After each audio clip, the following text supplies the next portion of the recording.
Donc on va commencer. Bonjour à tous, merci d'être parmi nous aujourd'hui donc pour cette webconférence. Elle est organisée donc par Tech15. Donc pour rappel, Tech15, le regroupement des membres de l'encadrement du rugby. Alors pour cette webconférence, on a le plaisir d'accueillir Hélène Joncheret, chercheuse en sociologie sur la performance sportive à l'INSEP, et qui travaille et a travaillé notamment sur le thème de l'équilibre de vie des sportifs et entraîneurs de haute performance. Elle va donc nous parler des leviers possibles afin de mieux concilier notre vie professionnelle et personnelle avec des exemples qu'elle a pu avoir lors de ses études. Donc pour cette webconférence, nous nous sommes fixés 1h30. Avant de commencer, voici quelques petites règles. Donc pour que tout le monde puisse entendre clairement l'intervention d'Hélène, je vous propose que chacun coupe ses micros afin de ne pas faire d'interférence. N'hésitez pas, pour ceux qui rencontrent des difficultés de connexion, à couper votre caméra, même si on ne vous voit pas malheureusement. Et enfin, pour vos questions et vos interrogations, vu que nous ne sommes pas nombreux, vous avez deux possibilités. Soit vous avez en bas à droite la possibilité de lever la main et donc je ferai le modérateur au niveau d'Hélène, soit en haut à gauche sur le chat qui est indiqué. Voilà, eh bien, je ne sais pas si vous avez des questions. Non, mais Hélène, je vous laisse commencer. Par contre, Marie, je suis désolée, mais le partage ne fonctionne pas. C'est-à-dire que je peux partager mon écran, mais enfin pas le bon. Alors, je vous avais envoyé D'accord. le PowerPoint en PDF. Oui, oui, je vais le Merci beaucoup. partager du coup. Et puis, si c'est pas évident de changer les diapos, je me permettrai de temps en temps de dire qu'on passe à la diapo suivante.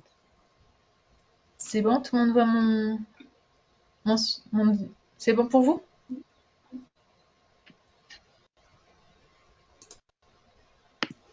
Moi, je vois bien.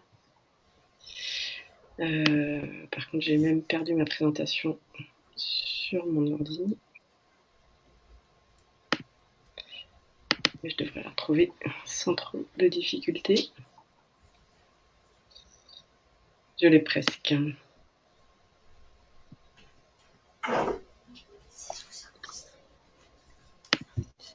Alors, je vais juste m'assurer d'avoir le retour, comme ça me permettra aussi de voir les uns les autres. Alors, je vois presque tous. Eh bien, tout d'abord, merci beaucoup, Marie, pour cette invitation et plus globalement Tech15, bien évidemment, pour participer à cette webconférence aujourd'hui. Donc l'objectif qui a été rappelé par Anthony il y a quelques minutes, c'est que nous échangions sur l'analyse de cette conciliation, et vous êtes bien placé pour le savoir, qui est assez complexe pour presque l'ensemble des entraîneurs nationaux, entre la vie professionnelle et la vie personnelle, et au fur et à mesure d'identifier avec vous, en tous les cas par l'intermédiaire de nos échanges, j'espère, des leviers possibles afin de mieux vivre cette conciliation complexe, et donc de vous écouter sur le partage de certains freins, selon vous, ou certains leviers justement à l'optimisation de ces vies professionnelles et personnelles. Donc si j'ai choisi cette première image pour débuter, ce n'est pas du tout parce que ma présentation va parler des médecins ou autres, mais c'est parce que lorsque je suis tombée sur cette image, je trouvais qu'elle montrait bien à quel point, même pour des spécialistes, si je peux les appeler ainsi, cette question est encore complexe aujourd'hui. Alors je vais juste finaliser la petite présentation qui a été faite de la part de Marie, parce que je pense qu'il faut que vous sachiez aussi ce dont on va parler. Donc ça, je l'ai évoqué rapidement, mais ce dont on ne va pas parler également, entre guillemets. Alors, pour mon parcours, très rapidement, je suis une ancienne joueuse de rugby. J'ai joué pendant une dizaine d'années en club, principalement en France, mais également en Australie, dans le cadre où j'étais allée dans le cadre de mes études. J'ai aussi fait un petit saut à la Fédération française de rugby, puisque j'ai été responsable de la cellule recherche pendant quelques mois avant l'arrivée de Julien Piscione sur ce poste que vous devez peut-être connaître. Et je suis encore collaboratrice scientifique auprès de la Fédération française de rugby, mais pas seulement en fait, auprès de plusieurs fédérations françaises de différents sports, puisque dans le cadre de mon métier, qui est un métier de chercheur, j'accompagne scientifiquement à la performance, on fait de l'accompagnement scientifique à la performance, différentes fédérations sur différentes thématiques. Et donc je parlais de fédération, mais ça peut aussi être le ministère ou encore l'Agence nationale du sport lorsqu'elle réalise des commandes de ce type. Donc notre objectif, de façon très globale, on est deux sociologues à l'INSEP, c'est d'identifier les freins et les leviers sociaux à l'optimisation de la performance, et donc l'optimisation de la performance des athlètes, mais bien évidemment également des acteurs qui les accompagnent, et notamment des entraîneurs que vous représentez bien aujourd'hui. Donc si j'ai précisé ces éléments de mon parcours, c'est parce que je voulais vraiment qu'il y ait quelque chose qui soit très clair au début de ma présentation, c'est que je ne suis pas coach de vie, par exemple, je ne suis pas non plus responsable du suivi socio-professionnel des entraîneurs ou encore des athlètes.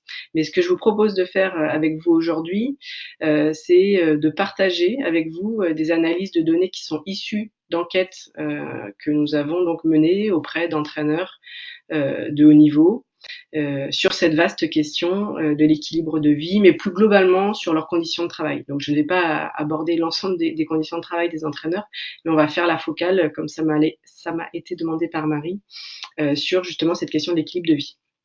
Donc j'espère que ces analyses vont vous parler, dans le sens où a priori elles feront écho à ce que vous vivez au quotidien, et j'espère également que ça nous permettra un petit peu d'en discuter et d'identifier avec vous des freins et des leviers à l'optimisation de la gestion de ces temps. Voilà pour l'introduction. Donc on va entrer dans le vif du sujet sur la diapositive suivante. Et donc j'ai intitulé ma présentation de façon un petit peu binaire, avec d'un côté la vie familiale, la vie professionnelle. On va voir que c'est bien plus compliqué que ça. Et on va voir justement aussi comment dans le quotidien de chacun on doit justement dépasser cette simple opposition. Et donc je voulais débuter ma présentation, après m'être présentée rapidement, par deux courtes anecdotes. Et peut-être que certaines d'entre elles vont vous parler. J'ai échangé avec un entraîneur qui est un entraîneur en début de carrière très récemment, et qui me disait qu'il était débordé, mais qui m'indiquait également que sa passion pour le métier le poussait à faire parfois plus de déplacements que nécessaire, parce qu'on parlait de son emploi du temps à venir, et il évoquait des tournois sur lesquels il allait se déplacer et d'autres pas. Et quand il a essayé de m'expliquer pourquoi il allait se déplacer sur un tournoi, il a fini par me dire que en fait sa présence n'était pas forcément indispensable, mais que c'était quand même un souhait de sa part, et notamment parce qu'il était passionné par son métier. Et à l'inverse, un entraîneur qui lui était en fin de carrière, et qui d'ailleurs depuis a pris sa retraite. Et donc j'ai noté ses propos parce que je les trouvais assez percutants en quelque sorte, et il me disait, justement en parlant de sa retraite, il me disait: il y a deux choses qui vont me soulager, c'est de ne plus avoir cette peine quand il y a des athlètes qui se blessent, donc athlètes au sens sportif, et puis surtout les voyages. Ça, j'en ai ras-le-bol des voyages, tu peux pas savoir. Donc si je partage avec vous ces échanges, c'est parce que je crois qu'il résume bien le fait qu'à différents stades des carrières, les entraîneurs sont plus ou moins sensibles à l'organisation de leur quotidien. Et c'est le cas aussi de certaines institutions, et je crois que c'est important et voire indispensable, la preuve donc par la demande de Tech 15 que j'intervienne aujourd'hui. Et donc, nous avons traité cette question de l'équilibre vie familiale, vie professionnelle, je vous le disais, dans des enquêtes plus globales, dans un contexte que vous connaissez très bien, avec certains éléments, je pense, qui vous concernent plus ou moins, puisqu'on n'était pas uniquement sur des entraîneurs de rugby, mais des entraîneurs de tous les sports, dont le rugby, des sports co, des sports dits individuels, etc.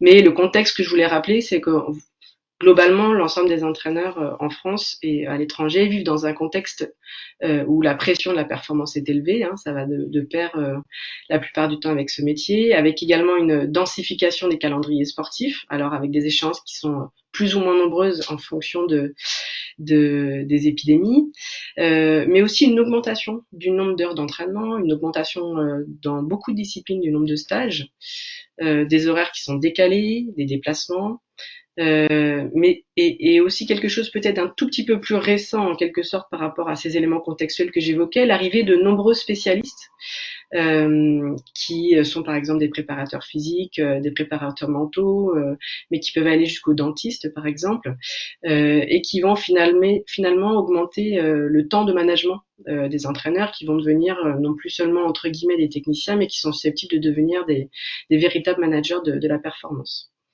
Donc je voulais rappeler le contexte dans lequel l'enquête s'est déroulée, mais qui est aussi le contexte dans lequel vous vivez certainement au quotidien.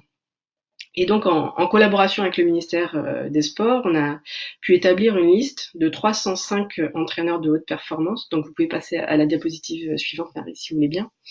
305 entraîneurs de haute performance impliqués, donc, comme je vous le disais, dans la préparation d'athlètes olympiques et paralympiques pour les Jeux de Rio, les Jeux de Pyeongchang ou encore les Jeux de Tokyo, pour répondre à ces deux enquêtes. Et donc sur la diapositive suivante, vous allez voir exactement les outils qu'on a pu utiliser. Donc on avait une enquête qui était une enquête par questionnaire, avec un petit peu moins de 200 questionnaires exploitables, ce qui nous donnait quand même un échantillon intéressant. Et on a réalisé également une enquête par entretien auprès de 41 entraîneurs. Et vous allez voir que c'est plutôt sur cette enquête, cette deuxième enquête, que je vais centrer ma présentation aujourd'hui. Mais je vais revenir quand même sur quelques chiffres issus de l'enquête par questionnaire auprès donc d'un petit peu moins de 200 entraîneurs. Donc on a pu noter 3 constats clés, et vous pourrez, et si vous souhaitez d'ailleurs réagir au fur et à mesure de la présentation, ce sera avec plaisir, parce que je ne sais pas exactement comment vous vous situez par rapport à ces chiffres que je vais vous présenter, mais donc le premier constat, c'est sans grande surprise une charge de travail chronophage qu'on a pu mesurer avec le nombre de jours passés en dehors du domicile familial. Donc vous voyez que pour un petit peu moins de la moitié des entraîneurs, presque la moitié de l'année se déroule en dehors du domicile. Donc des chiffres qui sont quand même intéressants, avec seulement un quart des entraîneurs qui passent moins de 80 jours en dehors de leur domicile. Sur les chiffres qui suivent, pour le deuxième constat dans la diapositive suivante, on s'était intéressé bien sûr aussi à la situation familiale des entraîneurs, et on a pu noter que 90% des entraîneurs qu'on avait interrogés donc par l'intermédiaire de l'enquête par questionnaire étaient ou mariés ou vivaient en concubinage. 90% sont parents, avec 1 à 2 enfants en moyenne par ménage.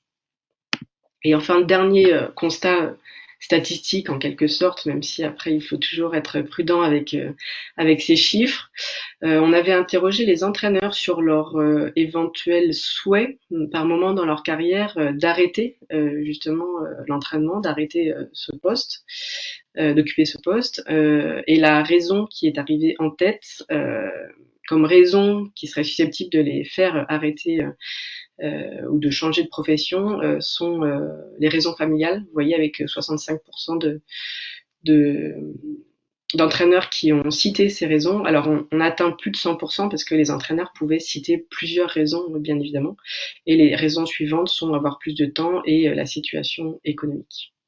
Donc ce que je vais me permettre de faire, pour éviter que ce soit peut-être un monologue, c'est ce que je vous propose, c'est de faire un tout petit point, éventuellement, si vous le souhaitez, si vous souhaitez intervenir, réagir par rapport à ces statistiques que je vous projette, pour partager avec nous, partager ensemble là où vous vous situez éventuellement au regard de l'enquête par questionnaire qui a été menée auprès d'entraîneurs olympiques et paralympiques de haute performance. Hélène ? Oui. Bonjour, c'est Stéphane en Martinique. Je suis assez surpris de voir 36% avec une meilleure situation économique. Qu'est-ce que ça veut dire, qu'on lâche le métier d'entraîneur pour économiquement être plus à l'aise? C'est comme ça que je dois le comprendre? Oui, tout à fait. Donc là, il faut savoir que c'est peut-être lié en partie à l'échantillon. Alors, ça ne veut pas dire que là, ces entraîneurs-là ont lâché leur métier, mais ça fait partie des raisons qu'ils ont listées comme étant susceptibles de leur faire changer de travail. Alors après, moi, je connais un petit peu moins la situation financière, je dirais, des entraîneurs dans le monde du rugby, mais elle est extrêmement hétérogène dans le monde des entraîneurs olympiques et paralympiques, avec des entraîneurs, par exemple, qui vont avoir un salaire moindre en entraînant les équipes de France que le salaire qu'ils avaient en club. mais ils acceptent ce nouveau contrat au regard du prestige comment dire, oui, du prestige, du symbole que représente ce poste. D'accord, Et merci. c'est plus clair? Ouais. Oui, oui, parfait.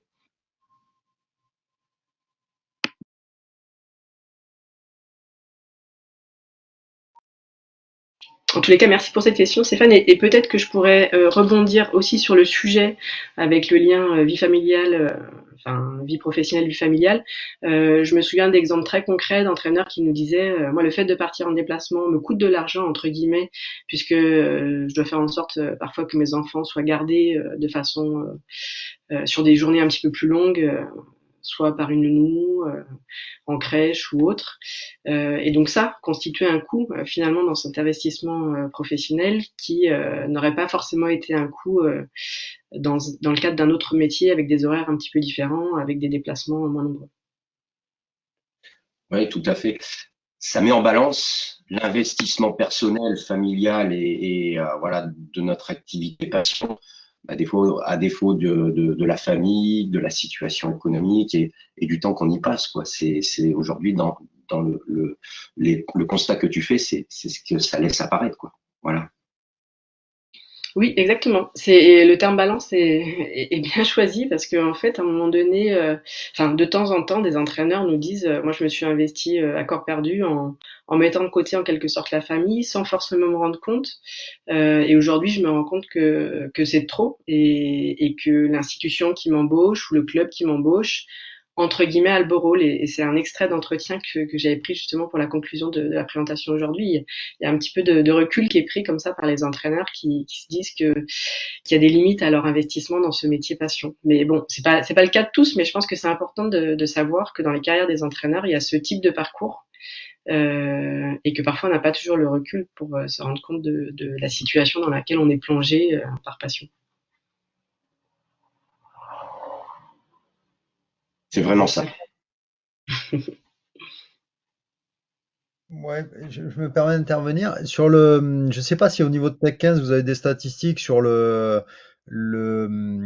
salaire moyen d'entraîneurs pro, c'est-à-dire qui font ça à plein temps. Parce qu'il y a là, on parlait des raisons économiques, hein, les raisons familiales. On les connaît aussi dans le rugby parce qu'il y a 90% du rugby qui est amateur et donc les joueurs et les entraîneurs sont souvent plus réactifs et donc on entraîne sur des temps familiaux, quoi, hein. Donc les pourcentages que tu présentes, les raisons familiales, avoir plus de temps et les raisons économiques me semblent hyper appropriées aussi en rugby, quoi. Je sais pas si Tech 15 vous avez des stats un petit peu sur le côté économique, mais après c'est vrai que quand on voit au niveau du rugby, il y a beaucoup d'amateurs, quoi. Et donc du coup ça s'entraîne le soir en dehors des heures de bio classiques et après bon, bien sûr ça joue le week-end. Alors bonjour à tous. Donc Marion, donc je suis la directrice générale de Tech 15. Je vais me permettre, effectivement, en rugby, c'est très hétérogène. C'est-à-dire que même dans les staffs professionnels, on peut voir de grosses différences de salaire entre un manager et un analyste rugby ou un préparateur physique. Donc nous, effectivement, on représente la totalité des membres de l'encadrement sportif et on peut avoir effectivement des personnes qui ont des revenus et une rémunération importante.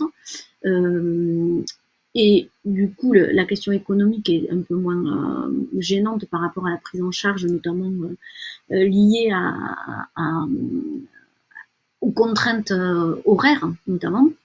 Par contre, quand on est sur des postes d'analyste rugby ou préparateur physique, ça peut être contraignant quand on est soumis à des déplacements, à des stages et à des horaires à rallonge. Voilà. Donc effectivement, c'est très hétérogène. On n'a pas de... Malheureusement, ça dépend du poste que l'on a.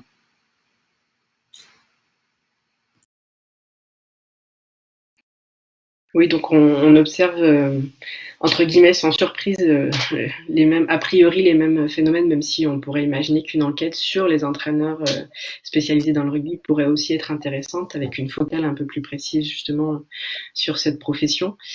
Est-ce que Est-ce que je poursuis ou est-ce que Marion, je vois que vous avez votre micro allumé? Alors moi j'ai juste une question avant de nous donner, je crois qu'il y a Guillaume qui veut intervenir. Moi j'ai une question sur le panel que vous avez eu. Est-ce que vous avez pu différencier la représentation entraîneur homme, entraîneur femme, quoi, membre de l'encadrement sportif homme et femme? Est-ce que vous avez ce pourcentage-là pour avoir une petite idée? Parce que je pense que aussi il peut y avoir l'équilibre vie perso, vie pro dans le métier fait que peu de femmes s'engagent par rapport aux contraintes qui sont connues. Voilà. Alors, j'ai plus la répartition exacte sur l'enquête par questionnaire. Par contre, sur l'enquête par entretien, donc c'est la diapositive qui est montrée par Marie, on avait 8 femmes entraîneurs. Bon, sans surprise, je pense que vous savez très bien que le nombre de femmes entraîneurs dans le monde du sport en général est très peu élevé. Et globalement, dans l'enquête, nous, on a observé à la fois des hommes et des femmes qui pouvaient avoir des stratégies identiques en termes de gestion de la vie de famille, et des femmes qui, à l'inverse, pouvaient avoir entre elles des gestions différentes de la vie de famille, vie professionnelle. Donc, entre guillemets, pour répondre très rapidement, je peux dire qu'on peut avoir des schémas un peu caricaturaux en termes de famille traditionnelle où donc on aurait un papa et une maman et ce serait plutôt la maman qui aurait en charge ou davantage en charge les enfants. Mais on a aussi des schémas qui correspondent pas du tout à ce schéma traditionnel et c'est ça qu'on trouve aussi intéressant dans ces enquêtes avec, je pense par exemple à un entraîneur qui fait partie des 41 entraîneurs avec lesquels on a réalisé un entretien et qui lui a fait une pause dans sa carrière d'entraîneur de haute performance pour s'occuper de ses enfants à un moment crucial avant de reprendre sa carrière d'entraîneur de haute performance. Et je pense que nous on a un rôle aussi dans le partage des analyses qu'on peut réaliser, un rôle dans le sens où il me semble important de montrer que oui, il y a des schémas un peu traditionnels, mais il y a aussi d'autres façons de fonctionner chez les hommes comme chez les femmes. Et que donc certaines femmes, par exemple, qu'elles soient athlètes d'ailleurs ou entraîneurs, ça me fait penser à des athlètes, décident de mettre de côté une éventuelle maternité dans leur carrière, mais c'est une décision qui est complètement actée et nourrie par le fait qu'elles souhaitent mettre, je dirais, sur le devant de la scène leur carrière professionnelle. Oui, j'avais une question, moi, par rapport au niveau économique, enfin, la raison économique. On se rend aussi compte de la précarité d'être entraîneur aujourd'hui. Et la précarité dans le sens, bien souvent, on enchaîne des contrats et on sait qu'un projet dans un club ou sur une fédération, c'est 3, 5 ans. Et que quand on arrive à la quatrième année, on est amené à partir, ou même tous les ans, on est au niveau de la performance, on est jaugé, même si on a un contrat de 3 ans, on est jaugé tous les ans. Est-ce que ça aussi, ça met, même si on a un métier de passion, ça met pas une pression à un moment donné ou dans une envie de carrière où on se dit, bon, à un moment donné, stop. Alors ça, c'est une question qui est vraiment très intéressante et que j'avais pas du tout prévu de vous présenter aujourd'hui, mais qui est très intéressante parce que les points de vue des entraîneurs sont très variés sur le sujet et à tel point qu'il y a des entraîneurs dont certains sont fonctionnaires et d'autres pas, hein, certains sont professeurs de sport et d'autres pas, mais peu importe, je dirais, leur statut parce que leurs points de vue sont parfois les mêmes avec des statuts différents, et donc des entraîneurs qui revendiquent la nécessité d'être mis dans des situations plutôt précaires, dans le sens des contrats courts, et des contrats courts qui sont dont qui vont être, je dirais, valorisés par la performance. C'est-à-dire que certains entraîneurs revendiquent le fait de ne pas être fonctionnaire et donc la nécessité pour continuer à être dans une situation entre guillemets stimulante pour optimiser la performance des équipes qu'ils entraînent, à être rémunérés sous la forme de primes, par exemple, en fonction des résultats obtenus. Alors moi, ça ne veut pas dire que je pense que ce soit la bonne solution, mais on était assez assez surpris quand même lorsqu'on a mené les entretiens d'avoir cet avis qui était partagé par plusieurs entraîneurs. C'est pas un avis qui était partagé par un seul entraîneur, par exemple. Donc on a ce cas de figure, mais on a aussi, bien évidemment, comme là on le voit bien avec le pourcentage, des entraîneurs qui revendiquent la nécessité d'être dans une situation économique stable pour pouvoir travailler au mieux. Et il y a beaucoup d'entraîneurs, et notamment aussi dans le monde du rugby, qui revendiquent, et on voit que ça fonctionne, la nécessité d'avoir du temps pour faire en sorte que les équipes performent. Donc, oui. L'avantage d'être payé sous forme de prime, on va pas se le cacher, c'est que c'est fiscalement intéressant. Quand on est payé sous forme de prime, on sait que on peut d'un seul coup obtenir plus sur un très court moment. Par contre, effectivement, je pense que ça dépend des échéances et des points de vue. Est-ce qu'on s'engage pour un projet de structuration ou un projet de performance? Je pense que pour la structuration, il faut du temps, il faut se laisser du temps et du crédit. Et il faut aussi que les dirigeants, la groupe problématique qu'on a, alors je sais pas au niveau des fédés, mais des fois on a des dirigeants patrons bénévoles qui aujourd'hui ne connaissent pas forcément notre métier et qu'on ne comprenne pas nos influences. C'est plutôt là la limite dans la précarité de notre emploi, je dirais, c'est que en fonction des objectifs dans lesquels on est embauché, des fois la gestion de notre employeur et la compréhension de notre activité, il y a un écart. Et ils comprennent pas la valorisation aussi des fois de certains montants ou des choses comme ça qu'on demande, par exemple professionnellement, par rapport au boulot qui est demandé. Oui, tout à fait. On retrouvait ces cas de figure aussi pour l'ensemble des entraîneurs olympiques et paralympiques, avec la dichotomie souvent qui est avancée entre des fonctionnements et des connaissances, des expériences très différentes entre les élus, je dirais, et les salariés des fédérations. Donc ça, je rejoins tout à fait sur ce sujet.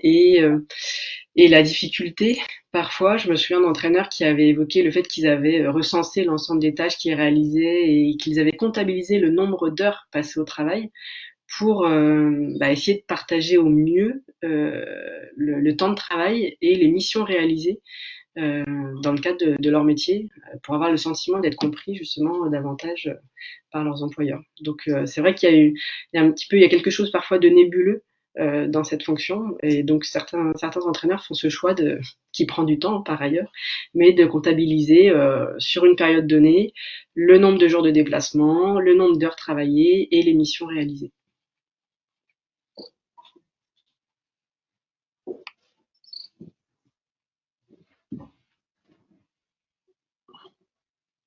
Guillaume, je vois que le micro maintenant est éteint, mais ceux d'Anthony, Stéphane sont allumés. Jean-Noël également. Je ne sais pas si vous vouliez dire quelque chose d'autre ou si je poursuis.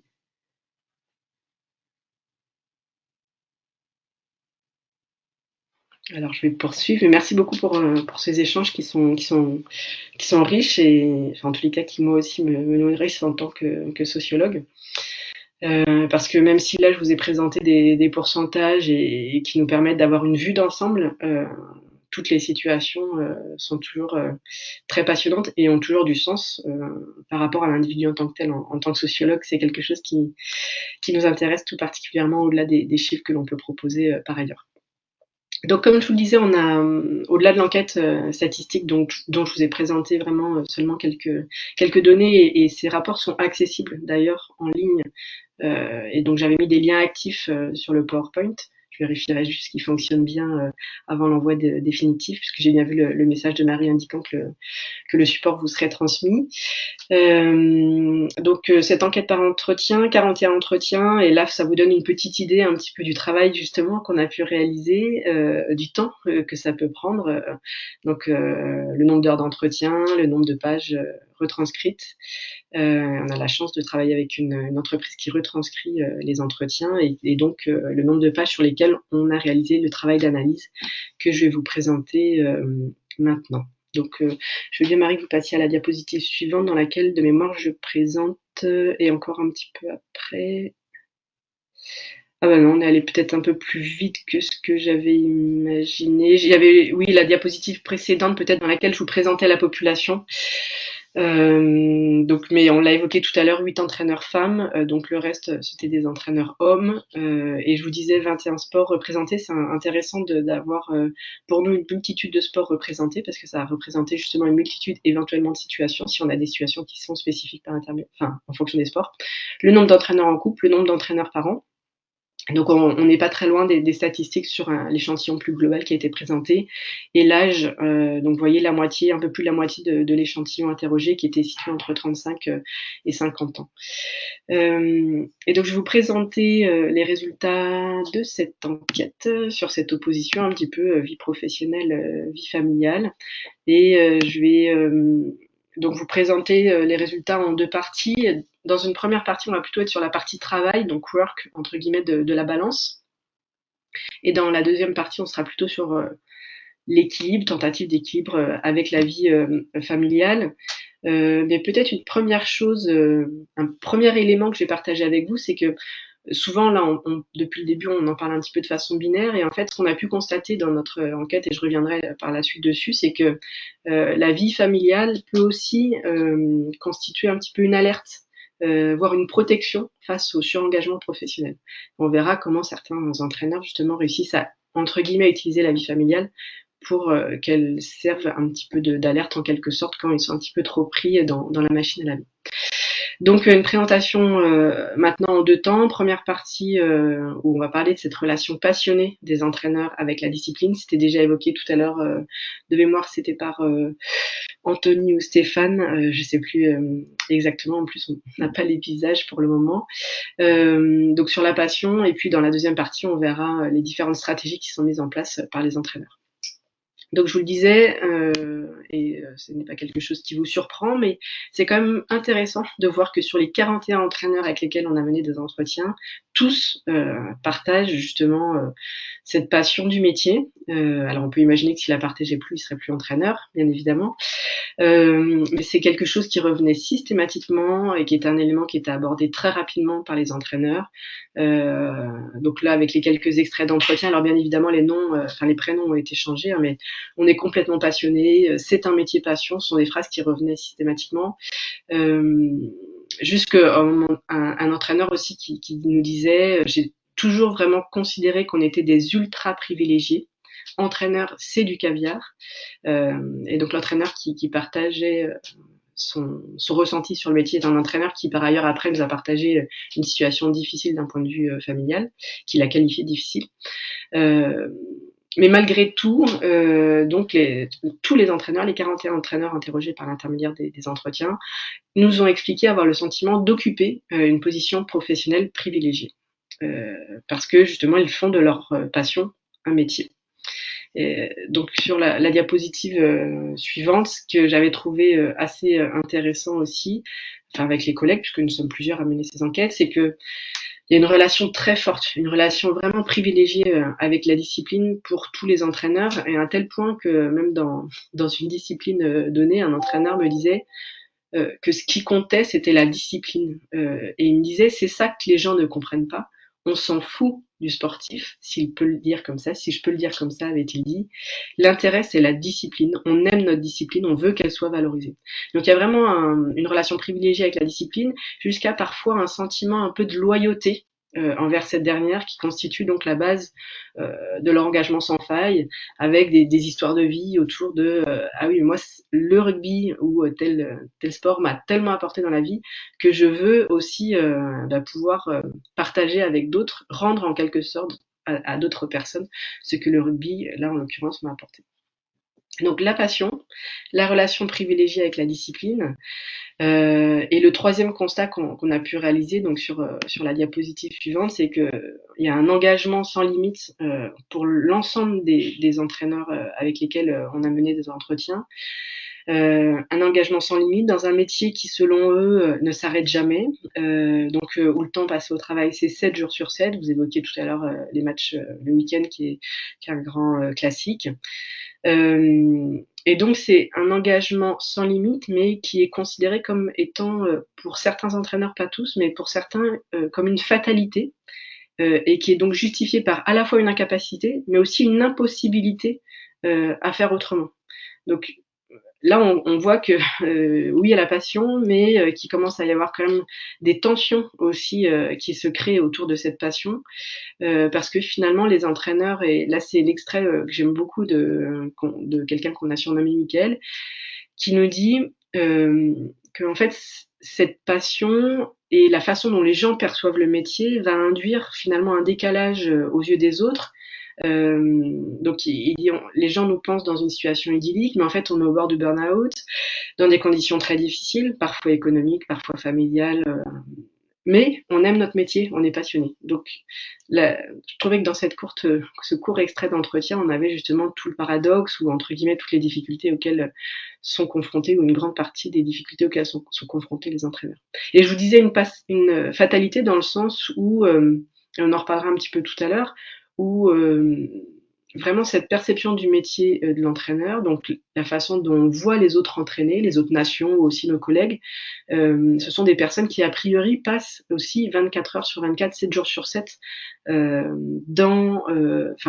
à préparer les entraînements, à organiser les entraînements, et on a ce sentiment que c'est cet élément-là qui fait qu'ils sont performants. Et puisqu'il y a une recherche de performance, eh bien, on va forcément s'engager sur un modèle qui risque d'être relativement similaire. Et donc, oui. Hélène, si je peux me permettre, puisque avec plaisir. Moi, c'est sur ça de réagir, parce que nous, en tant que regroupement des entraîneurs, on a contact régulier, et moi, ça fait quand même 16 ans que je suis à Tech 15, et je pense que dans cette situation, il y a aussi la posture. C'est-à-dire qu'il y a beaucoup de gens qui ont des postures et doivent avoir cette posture. C'est-à-dire que quand on est manager d'un club professionnel, d'une équipe nationale, on doit être dans cette posture que Michael décrit. C'est-à-dire qu'on s'oblige, et très peu se permettent d'en sortir de cette posture, parce que il faut pas le dire qu'on est à la limite du burn-out, c'est surtout pas, on doit montrer, parce qu'en plus on est le manager, et ça c'est très vrai. Et nous, dans les relations que l'on a au quotidien avec les membres de l'encadrement sportif, on voit très bien que on a cette capacité à discuter peut-être de manière un peu plus privilégiée, où on a les managers, les entraîneurs qui sortent de cette posture. Mais je crois que c'est vraiment quelque chose qu'il faut combattre. Moi, j'ai envie de dire qu'il faudrait combattre pour le bien-être de tout le monde, parce que c'est vraiment très compliqué quand même. Alors, je ne sais pas si les gens partagent. Peut-être que c'est difficile d'intervenir en disant effectivement on a une posture, mais voilà, moi je n'ai pas de nom à donner en particulier en plus, et j'en donnerai pas, mais j'ai l'impression qu'il y a beaucoup de postures aussi. Cette posture, c'est un peu la carapace aussi. Mais je ne sais pas si c'est la carapace, mais de dire que quand je dis la posture de la situation idyllique, hein, je parle bien, je veux pas dire la posture du burn-out, mais de la situation idyllique, c'est aussi parce qu'on veut pas perdre la confiance de son groupe, de ses joueurs, de ses collègues et de ses présidents. Et c'est-à-dire qu'on est obligé, et que quand on est à la tête d'un projet sportif, on ne peut pas montrer la moindre faille, alors qu'on est à la limite du burn-out. Ouais. Après, c'est souvent parce que dans certaines postures, on est après c'est une conviction, mais le manager est un des critères de la performance. On peut pas demander à nos athlètes d'être performants, sinon on l'est pas dans leur quotidien, dans leur accompagnement. Donc aujourd'hui, il y a aussi ce projet-là, on a un objectif à atteindre, et au détriment des fois de notre, on est conscient de l'objectif, et on se sacrifie, voilà, je pense, on se sacrifie dans le but de réaliser l'objectif. Après, on a effectivement, et donc ça fait partie de la pression au quotidien qu'on a aussi, d'engagement, où on nous dit, bah voilà, on sait que notre situation c'est celle-ci, il faut atteindre l'objectif qui est celui-ci, sinon on est infusible et on saute si on n'est pas dans cet objectif-là. Donc c'est aussi, je dirais pas la balance familiale, mais la balance professionnelle entre la continuité de notre métier et notre quotidien, et l'attrait à la performance. Je pense qu'il y a aussi cette balance-là qui est difficile à gérer. Et des fois, entre entre guillemets, on dit on se serre les dents et on y va. Et voilà, c'est parce qu'on a l'objectif à réaliser. Quand on n'est pas dans les clous, c'est compliqué. Et c'est compliqué de dire je suis pas dans les clous, j'arrive pas à m'en sortir et j'ai besoin d'aide pour qu'on m'aide à rester dans les clous. Puisque c'est nous qui sommes censés être le totem pour réaliser ça. Et on est payé pour ça. Après, je rebondis sur ce que tu dis. On demande aux joueurs et on sait qu'ils seront bons sur le terrain s'ils sont bons dans leur tête, quoi, s'ils sont bien dans leur vie. Et par contre, on minimise l'entraîneur, il sera bon s'il est bien aussi dans ses pompes et dans sa vie familiale et etc. Donc le concilier justement, on doit représenter quelque chose, mais comme un capitaine, comme un joueur, comme un et si on est sous presse tout le temps et pas bien, on sera pas bon à l'entraînement et on sera pas bon ou ça durera qu'un temps, quoi. Donc là, on touche vraiment au truc d'arriver à concilier. On sait que les joueurs sont bien s'ils sont bien dans leur peau, les entraîneurs, je pense aussi.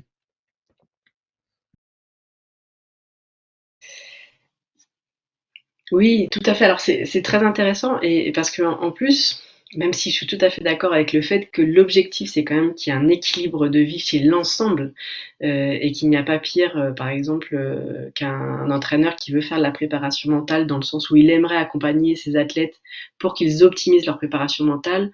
Alors que lui en a besoin, par exemple, et n'est pas tout à fait, je dirais, encore expert sur le sujet. Donc ça, je suis tout à fait d'accord avec vous.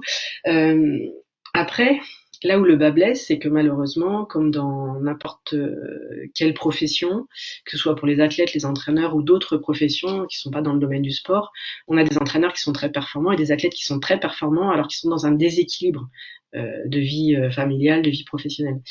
Donc toute la difficulté est là. C'est l'institution, je crois, a quand même pour le coup son rôle à jouer. Puisque a priori elle ne cherche pas à mettre en déséquilibre les individus, mais plutôt à les accompagner au mieux et comment dire à modérer, moduler cette espèce de d'équilibre ou de déséquilibre dans une carrière. Après, pour revenir sur d'autres éléments que vous avez abordés, je pense que oui, il y a la posture, mais la posture, je crois qu'elle est entretenue par le modèle. Et le modèle, lui, est entretenu par quelque chose qui peut aussi échapper à l'entraîneur, qui est un modèle qui va être présent dans les médias, qui va être, oui, très, très fort dans les médias. Et moi, les quelques, quand je vous écoutais, ça m'a tout de suite fait penser à la façon dont dans les médias ont été rapportés des propos, notamment d'un joueur de rugby au sujet du congé paternité, par exemple, qu'il a souhaité prendre. Là, il y a une posture que le sportif a choisie, j'ai trouvé plutôt bien rapportée dans les médias, mais c'est une posture qui est difficile à tenir puisque elle ne correspond pas, entre guillemets, au modèle projeté de façon plus globale par le monde du sport. Donc c'est là où c'est toujours intéressant. C'est oui, il y a un travail des individus en tant que tel, mais il y a aussi le travail institutionnel et peut-être qu'une des difficultés. Alors c'est peut-être moins fort dans le monde du rugby, mais chez les entraîneurs olympiques et paralympiques, j'ai le sentiment. Après, c'est un avis personnel. C'est pas un avis qui doit être un avis de l'institution INSEP entre guillemets que je représente aujourd'hui, mais j'ai le sentiment que la communauté des entraîneurs n'est peut-être pas aussi bien représentée que d'autres communautés. Je pense à la communauté des DTN, je pense à la communauté entre guillemets des athlètes. J'ai l'impression que peut-être que cette communauté des entraîneurs n'est pas suffisamment représentée. Alors typiquement, le fait qu'il y ait aujourd'hui cette webconférence va complètement à l'encontre de mes propos. Mais je parle de façon extrêmement globale à l'échelle de la France et du monde sportif de la haute perf. Et je pense que peut-être qu'une institution, une commission des entraîneurs qui aurait un certain poids pourrait permettre de revendiquer certains modèles et d'imaginer la carrière des entraîneurs non pas comme sans cesse et je m'arrêterai sur cet élément-là, non pas comme sans cesse en progrès à partir du moment où on entraîne de plus en plus à haute performance, mais comme une carrière qui peut tout à fait varier et être très pertinente en entraînant à des niveaux de performance différents. J'ai lancé un petit peu pêle-mêle comme ça, beaucoup d'éléments, mais ce sont je dirais tous les échanges que vous avez proposés qui m'ont fait penser à ces différents points. Moi, j'ai une question par rapport au modèle. Est-ce que on peut constater, et qui est lié et qui remet en cause l'équilibre vie perso-vie pro, en plus des particularités liées aux horaires c'est la culture du présentiel. Je sais pas si c'est partagé, mais moi j'ai un peu l'impression qu'on a une vraie culture du présentiel avec mais sur l'ensemble des postes des membres de l'encadrement sportif, avec cette obligation d'être présent parce qu'on a l'impression si on n'est pas présent, on perd une information, on perd un élément, on perd de sa crédibilité presque. Voilà, je sais pas si c'est partagé, mais moi j'ai un peu l'impression qu'on est quand même encore dans cette culture qui est forte. On a alors je sais pas si c'est maintenant, mais je sais par exemple que le staff de l'équipe de France A7 travaille sur ça et essaye de tourner sur les moments parce qu'ils sont je sais pas combien de journées à l'extérieur et on sait que dans des staffs bien de top 14 bien sur certains postes ça tourne, on n'est pas présent sur tous les week-ends. Voilà, est-ce que ça évolue? Est-ce que vous, Hélène, vous avez des éléments? Est-ce que les membres présents ont ce sentiment, mais est-ce que c'est en train d'évoluer ou pas? Ou est-ce qu'il faut valoriser des modèles où ça évolue, où on n'est pas automatiquement présent, mais on est membre du staff à part entière, même si on n'est pas présent sur l'ensemble des journées de compétition? Voilà, je lance un sujet, je sais pas. Très intéressant dans tout ce qui est rapporté, c'est qu'on voit à la fois le sentiment du rôle de l'institution à jouer et le rôle de chacun d'entre nous à essayer de un petit peu changer ses limites. Alors, le télétravail ça a un petit peu changé, mais pas dans toutes les entreprises. Dans le monde du sport, je crois que c'est très personne dépendante, comme ça a été rappelé aussi par Guillaume. Après, il y avait un point sur lequel, un point auquel tout de suite j'ai pensé quand je vous entendais, Marion, et qui, à mon avis, va a priori être perçu un petit peu différemment dans le monde du rugby. Mais quand je sais pas si vous en rappelez, quand je citais un petit peu les propos de l'entraîneur qui a pris sa retraite et qui me disait mais tu peux pas savoir comme j'en ai ras le bol de faire des voyages. C'était un entraîneur qui pourtant ne faisait pas tous les déplacements. Alors si je vous donnais la discipline dans laquelle il entraîne, vous me diriez ah oui mais dans cette discipline c'est possible. Alors que nous, dans notre discipline au rugby, ça n'est pas possible. Donc là, je crois aussi, mais mon rôle est très facile parce que je ne suis pas à votre place, mais je crois que c'est parce que justement, on se représente des façons de faire, des modèles qui nous font penser que si l'entraîneur n'est pas présent le jour J, ça risque d'être extrêmement compliqué pour l'équipe de performer. Alors, je ne dis pas que c'est pas vrai, hein, c'est certainement tout à fait vrai. Le rôle de l'entraîneur est aussi le jour J pendant le match sur le terrain, mais je trouve que c'est par exemple intéressant de voir le cas Fabien Galtier aussi, qu'il a été médiatisé parce que positif à la Covid et donc qui a certes échangé quelque peu, mais beaucoup moins que d'habitude. Donc il n'avait pas la même place. Et dans les autres disciplines, en fait, ce que rapportent les entraîneurs, peut-être pour vous le partager, c'est que malgré leur rôle important, bien évidemment, dans l'optimisation de la performance, il y a un petit peu un déclic à un moment donné, et donc c'est quelque chose qui se fait rarement en début de carrière chez les entraîneurs, ce souhait que les athlètes, dans le sens sportif, aillent seuls sur certaines compétitions, en tous les cas sans l'entraîneur en chef, arrive plutôt, je dirais, en milieu de carrière. Il est souvent associé à ce ras-le-bol des voyages qui débute en fait. Au début, on peut être très content de voyager, puis au fur et à mesure, on en a un petit peu assez. Mais c'est aussi associé, c'est là où je trouve ça très intéressant, à un souhait d'autonomie, de rendre plus autonomes les athlètes, mais de les rendre plus autonomes parce que ils associent cette capacité à être un peu plus autonome à une optimisation à venir des performances. Il y a un élément qui, selon eux, est indispensable pour que demain, ils soient plus en capacité de performer. Et ça, je trouve que c'était un élément qui était assez fort et je me demande dans quelle mesure, justement, on pourrait pas, de temps en temps, mais je ne suis pas à votre place et je comprends qu'il serait peut-être certainement difficile de prendre ce risque, mais de ne pas toujours se déplacer sur les matchs.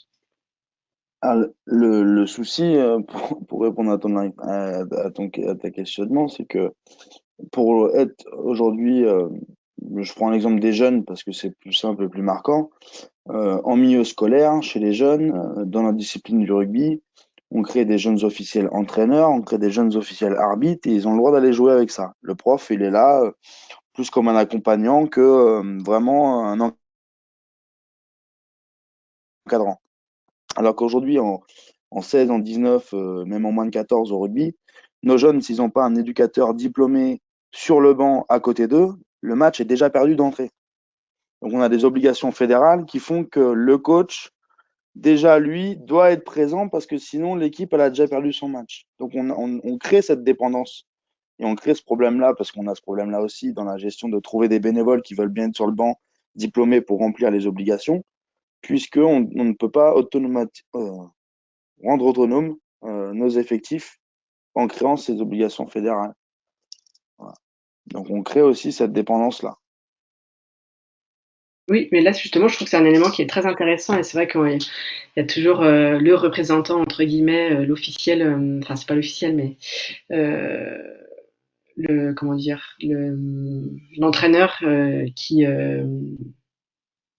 répond à l'obligation fédérale, ou en tout cas l'individu qui répond à l'obligation fédérale et qui doit être présent. Alors ça veut pas dire qu'il faut plus de représentants fédéraux en quelque sorte. Hein, c'est bien évidemment, j'imagine que Guillaume c'est pas du tout ce qui était la volonté. Mais là je trouve que ce qui est intéressant c'est de voir qu'il y a même s'il y a ce souhait a priori, il y a un frein institutionnel, mais qui peut peut-être être réglé si justement on imagine un petit peu différemment l'organisation des compétitions et la présence de certains membres et éventuellement l'absence d'autres. Alors je laissais un petit temps parce que je ne savais pas si justement il y avait un souhait d'intervenir ou pas par la suite. Après, pour revenir de façon très rapide et pour pouvoir vous présenter la suite, moi je ne dis pas du tout qu'il serait facile demain d'être entraîneur et pas au bord du terrain. Pas du tout. J'ai une position qui est entre guillemets bien plus aisée que la vôtre. Je suis chercheur par rapport à ces thématiques-là, même si c'est aussi un métier passion, mais on peut plus facilement transporter, je dirais, son quotidien au travail que dans le cadre du rugby. Euh, je crois quand même, et vous allez le voir par l'intermédiaire en tous les cas de ce qu'essayent de mettre en place certains entraîneurs, qu'il y a quelques changements possibles, mais qui nécessitent un accompagnement c'est certain.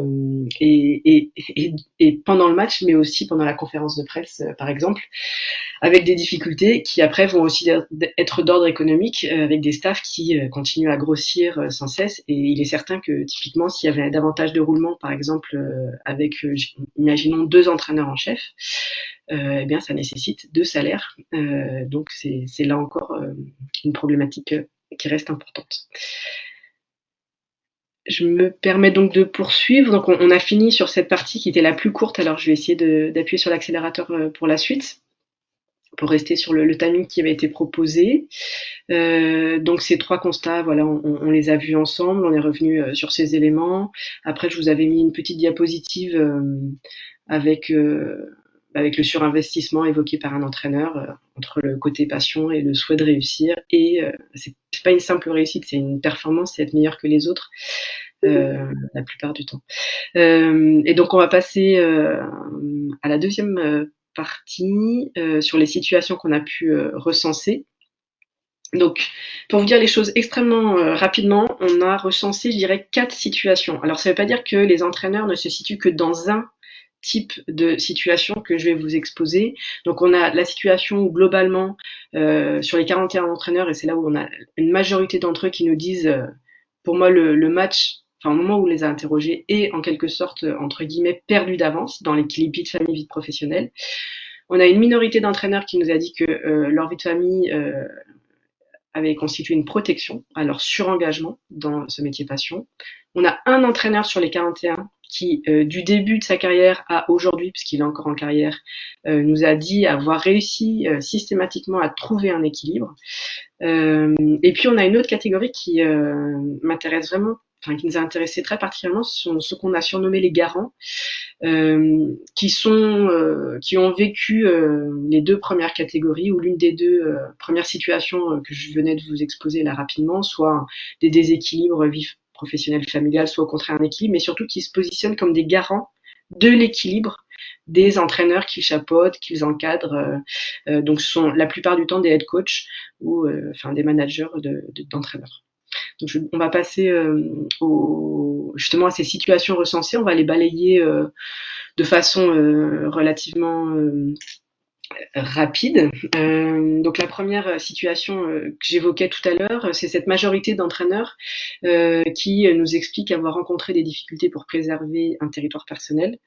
Et donc, puis par exemple, là ici, on fait le choix soit d'avoir une carrière entre guillemets relativement courte dans la haute performance, soit de prévenir entre guillemets la famille que l'entraîneur, enfin cette personne est là, on l'a surnommé Jeanne, allait disparaître au fur et à mesure entre guillemets en termes d'investissement familial.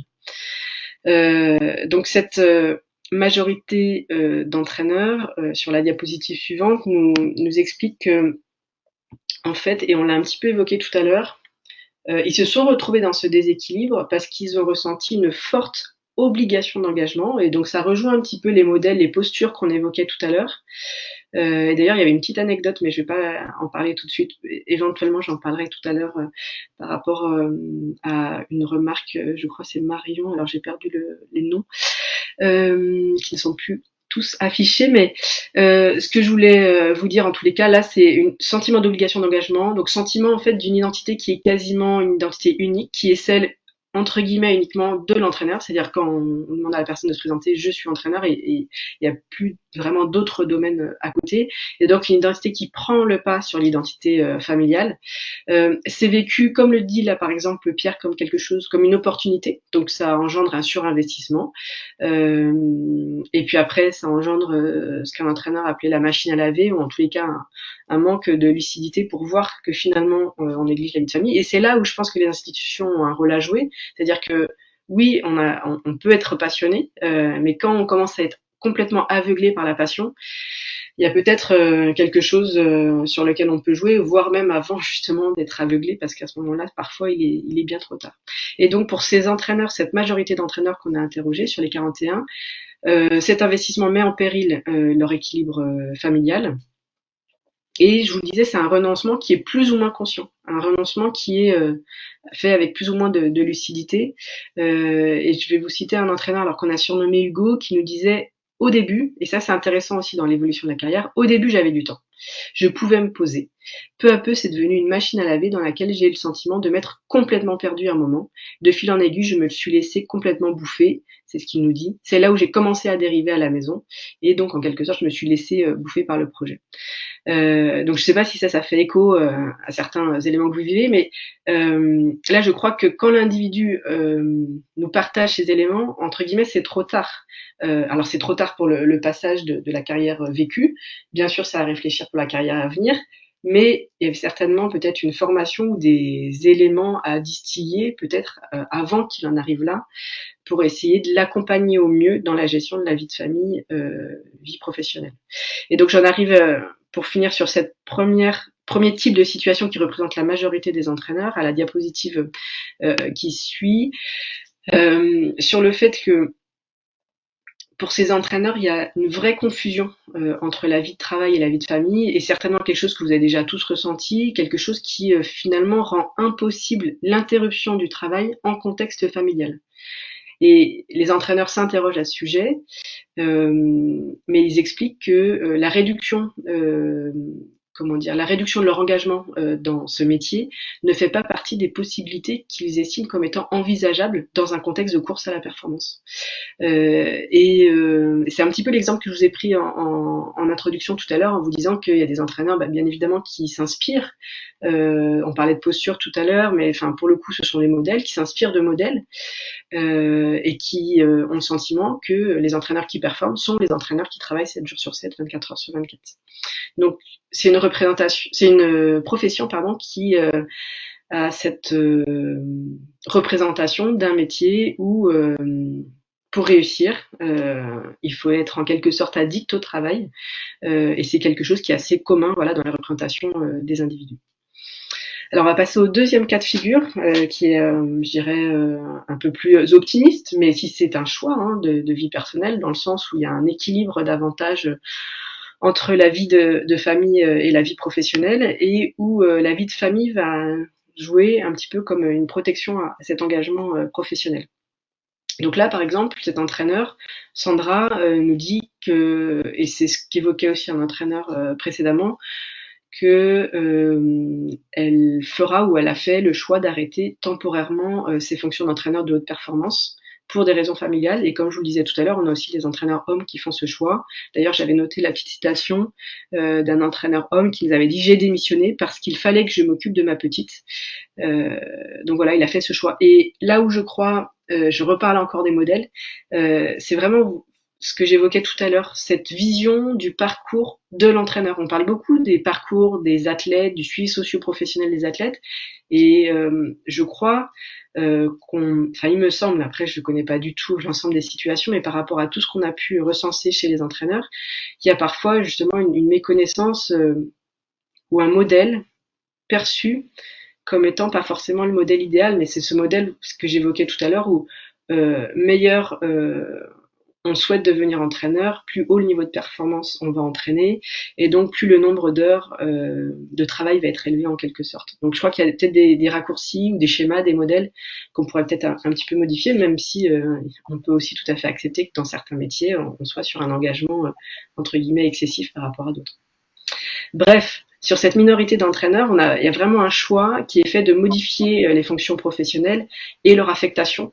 Par exemple, d'entraîner, non pas pour un entraîneur qui, là j'avais noté aussi, qu'on avait surnommé Vincent, qui va décider non pas d'entraîner des sportifs de très haut niveau, mais des sportifs espoirs, pour limiter le nombre, pour limiter la durée des déplacements. Et il nous dit, ça use aussi la famille, il faut pas l'user trop, faut pas déconner avec ça. Et donc pour finir sur ce deuxième cas de figure, donc sur la diapositive suivante, j'ai ajouté cet élément-là parce que il ne faut pas croire que les entraîneurs qui arrivent à trouver parfois dans leur carrière un équilibre entre la vie professionnelle et la vie familiale le vivent systématiquement de façon idyllique. Au contraire, on a pu constater que certains entraîneurs pouvaient ressentir, et c'était un petit peu ce qu'évoquait Lucie, il me semble tout à l'heure, alors pas par rapport, par exemple là, aux enfants, mais ce qu'évoquait Lucie par rapport au télétravail, certains entraîneurs peuvent ressentir des degrés plus hauts de culpabilité, des degrés plus hauts de fatigue. Et donc, là, par exemple, si je prends un autre extrait d'entretien, un entraîneur qui nous disait sur la culpabilité qu'il a pu ressentir quand il regardait sa carrière de façon rétrospective, il nous disait: moi, sur les 150% que j'aurais dû mettre à la maison, j'étais à 30%. Je n'y étais pas. C'est ce que j'ai dit à mon fils. En fait, je t'ai découvert à 8 ans, quand avec mon ex-femme, on a divorcé. Donc oui, de 0 à 8 ans, je t'ai vu, mais finalement, tes premiers pas, je ne m'en souviens pas. Il n'était pas ma priorité, alors qu'il aurait dû faire partie de mes priorités. Et donc c'est un entraîneur qui après a changé donc sa façon entre guillemets de voir son équilibre de vie professionnelle familiale, mais là il évoque bien 8 années où justement aveuglé par la passion, il n'a pas forcément entre guillemets réalisé exactement ce qu'il souhaitait. Guillaume, vous vouliez peut-être non, enfin j'ai eu un petit retour dans le micro. Je ne sais pas si vous souhaitez intervenir. Moi, je souhaiterais intervenir sur la précédente, parce que là, vous parlez de gens qui font le choix d'arrêter la carrière. Protection, je fais le choix de ne plus entraîner au haut niveau pour préconiser. Nous, on a le cas pas mal où on subit l'arrêt d'un contrat, et quand on s'est surinvesti, il y a une grosse phase de décompression, et voilà. Est-ce que ça, dans l'enquête, vous avez des éléments qui sont ressortis?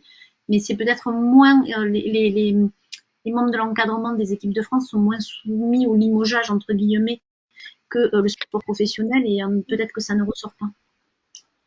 Alors si, en fait, il y a vraiment des cas de figure d'entraîneurs qui sont sur des contrats d'entraîneurs ou préparateurs physiques ou autres, qui peuvent être sur des contrats assez précaires, donc qui peuvent être limogés. Là, le biais qu'on a dans notre enquête, c'est qu'ils sont tous en activité, donc on n'a pas ce cas de figure. Mais il est certain que, bien évidemment, si on fait le choix, ou au contraire, si on nous impose cet arrêt de carrière, la situation est vécue plus ou moins difficilement. On a aussi le cas, je pense, des entraîneurs qui partent à l'étranger, mais ça c'est encore autre chose, c'est encore un autre cas de figure qui répond pas tout à fait à votre question. Mais je crois peut-être que l'élément que vous soulevez, Marion, est certainement un élément à intégrer dans la façon dont justement on se projette le modèle de la carrière d'entraîneur. Et peut-être que ça pourrait permettre un petit peu de gagner parfois en lucidité, parce que là, le gain en lucidité, il est extrêmement, comment dire, il est très rapide, il est sec, il est vécu extrêmement difficilement. C'est-à-dire que du jour au lendemain, on se rend compte que finalement, à la fois on n'a plus cet emploi, et en plus, on se rend compte aussi a priori qu'on n'était pas, on n'a pas forcément géré de façon satisfaisante l'équilibre de vie personnelle professionnelle. Donc ça fait beaucoup. D'un coup, ça peut être extrêmement violent en effet. Et c'est peu partagé dans les médias également, mais parce que l'objectif aussi de la plupart des entraîneurs, c'est après d'obtenir un nouveau poste, bien évidemment. Oui, si, c'est justement la délimitation des missions des entraîneurs. Et combien d'entraîneurs, lors des entretiens, nous disent que leur lettre de mission, ou en tous les cas leur mission précise, n'ont pas été définies. Et je pense que ça peut jouer. C'est-à-dire que si dans l'émission de l'entraîneur, il y a le souhait justement, par exemple, de gagner un diplôme ou deux, enfin en tous les cas d'être formé pour obtenir un diplôme ou deux, et que c'est inscrit dans l'émission de l'entraîneur, parce que c'est un gain en compétences qui va forcément aider le club ou la fédération, peut-être que là, ce sera un petit peu plus facile pour l'entraîneur de faire accepter sa posture et finalement un nouveau modèle. Et ce qui me permet, si je peux me permettre, parce que justement, dans cette gestion du temps, je ne voudrais pas mettre les uns et les autres en retard. Moi, j'ai bien bloqué jusqu'à 14h, mais je me souviens quand Marie m'avait dit, je crois, à peu près 1h30. Ce qui me permet de faire le lien avec la diapositive suivante, qui est, vous savez, le fameux entraîneur qui est cette exception. Et ça m'est arrivé de parler de cette exception, bien évidemment sans le nommer ou en le nommant Ali, à des entraîneurs qui voulaient d'ailleurs rencontrer cet entraîneur et qui me disaient mais moi je veux le rencontrer parce que j'en connais pas des gens qui réussissent à faire ce qu'il veut faire. Alors je dis ça va être difficile parce qu'on doit préserver l'anonymat des enquêtés, mais voilà en quelques mots ce qui nous a rapporté.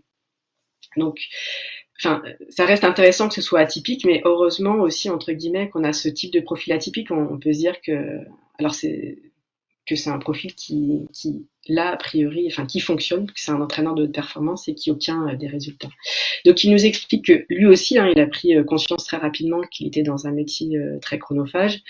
Mais il nous dit, enfin, vous voyez, je vous ai mis un petit extrait d'entretien que je vais pas lire. Alors, sur les 3 éléments qu'il a identifiés, ça veut pas dire que c'est facile à mettre en place. Lui a réussi à le faire, mais donc, justement, il a restreint ses missions autour. Là, en l'occurrence, donc c'était pas un sport dit collectif, mais autour des sportifs. Et donc, il a limité en fait ses investissements dans d'autres tâches de type administratif. Ça n'a pas été évoqué comme tâche, mais ce sont des tâches qui sont très fréquentes pour les entraîneurs, peut-être encore plus aujourd'hui. Il a fait le choix aussi, alors on l'évoquait tout à l'heure, de ne pas se déplacer sur l'ensemble des compétitions.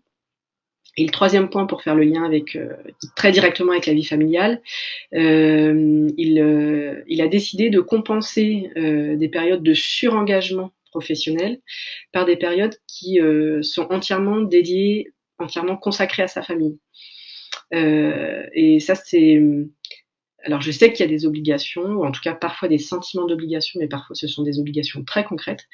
Je sais très bien, et notamment dans le monde du rugby, qu'il y a des obligations qui font que certains entraîneurs, eh bien, le lendemain d'une compétition, ont l'obligation d'être présents dans l'institution, alors que c'est pas forcément le cas des sportifs, par exemple. Mais bon, pour cette exception qui fonctionne, en plus donc de satisfaire lui-même et son entourage aussi familial, ce qu'on avait trouvé intéressant chez Ali, c'est que le temps familial constitue selon lui un temps de régénération personnelle. Et donc, sa famille constitue un temps qui lui permet d'être protégé de façon indirecte contre le surmenage ou contre le burn-out. notamment. Et donc le dernier type de situation entre guillemets ou qu'on a recensé, ce sont les garants, ceux qu'on a surnommés les garants.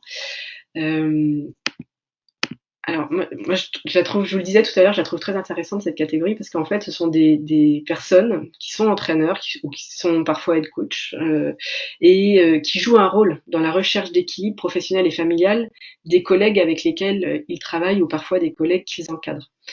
Et donc c'est ce que nous dit Arnaud. Alors ce n'est pas un entraîneur de rugby, pour le coup je peux vous le dire, mais même dans des sports qui ne sont pas le rugby, par exemple, il nous dit que si vous lisez là l'extrait d'entretien, les entraîneurs qui ne viennent pas, il nous dit ils sont dégoûtés de ne pas venir. Et il leur impose, parce qu'il sait que s'il leur laisse la possibilité de venir ou de ne pas venir, ils viendront. Parce que il y a plusieurs craintes. Il y a la crainte comment dire, de donner l'impression que finalement, sans l'entraîneur, les athlètes peuvent faire former.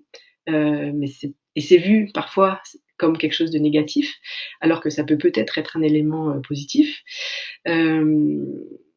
Et puis il y a la crainte aussi parfois dans certains sports, dans d'autres sports parfois, je pense par exemple à l'athlétisme, on peut avoir un entraîneur personnel et on peut avoir aussi un entraîneur national. On peut avoir la crainte finalement de perdre son athlète en quelque sorte. Donc il y a d'autres problématiques qui peuvent entrer en jeu dans des sports qui ne sont pas des sports dits collectifs. Mais ces garants, je les trouvais intéressants dans le sens où moi, la façon dont je l'ai interprété, il y a un manque entre guillemets institutionnel, et il y a des difficultés aussi individuelles. Et ces individus, je les trouvais très intéressants parce qu'ils essayaient justement de contrecarrer un petit peu et de prendre cet espace pour accompagner au mieux les entraîneurs, tout en ayant eux pas toujours justement réussi à préserver un équilibre avec leur vie de famille. Et je crois, et j'ose espérer, et j'en ai presque terminé, que même si un jour on a quelque chose de très formel qui serait mis en place, qui permettrait d'accompagner encore mieux les entraîneurs, je pense que ces individus restent je pense qu'ils sont quand même indispensables, même s'ils n'ont pas un rôle qui est officialisé par l'institution. Donc à voir s'il faudrait institutionnaliser ou pas ces compétences. Parce que je crois que ça fait partie de la formation des entraîneurs, ça aussi, finalement. Alors, c'est pas une formation sur le plan technique, mais c'est une formation qui est indispensable et qui est évoquée tout à l'heure en introduction par l'un d'entre vous sur justement la capacité à équilibrer sa vie professionnelle, vie de famille, parce qu'on peut imaginer que de façon quand même très globale, même si c'est pas toujours le cas, je dirais la vie personnelle dans laquelle l'entraîneur va se situer, plus il va être à l'écoute au moins des athlètes ou des sportifs qui l'entraînent. Pour conclure, je voulais finir sur cet élément que j'ai évoqué déjà tout à l'heure, la petite citation de quelqu'un qu'on a surnommé François, qui évoque un peu ce que vous disiez tout à l'heure Marion, même si là en l'occurrence il avait pu conserver son emploi, mais quand il a été aveuglé pendant longtemps et puis finalement à un moment donné il a pris conscience que ça tenait plus très bien la route parce que ça mettait son surinvestissement mettait un petit peu en péril sa vie personnelle et économique. Donc pour essayer de conclure en quelque sorte, il y a quelques mots-clés qu'on a évoqués, que vous aviez même abordés avant même que j'intervienne, sur la passion du métier. Ce qu'on constate, c'est que la passion du métier, elle est extraordinaire, mais elle peut aussi créer de la vulnérabilité. Et donc c'est là où, bien évidemment, ça interroge lorsque les entraîneurs basculent dans des situations de mal-être. Et de façon un peu plus précise, ça interroge la poursuite des carrières, la longueur des carrières, la formation des entraîneurs et notamment la formation continue en ce qui concerne, je dirais, leur suivi socio-professionnel, mais aussi la reconversion. Et donc, bien évidemment, ça montre tout le rôle ou les rôles que les institutions ont à jouer pour lever certaines des contraintes sociale et culturelle associée au modèle, aux postures qui étaient évoquées tout à l'heure. Et je crois qu'il me reste une toute dernière petite diapositive avec des préconisations très classiques, mais qui sont pas encore complètement mises en place et qui reprennent les quelques éléments que je vous ai proposés en conclusion. Mais je vais m'arrêter là parce que l'idée c'est peut-être, enfin, vous avez peut-être encore quelques questions et je voulais m'arrêter avant 13h30 puisque c'est ce qui avait été annoncé.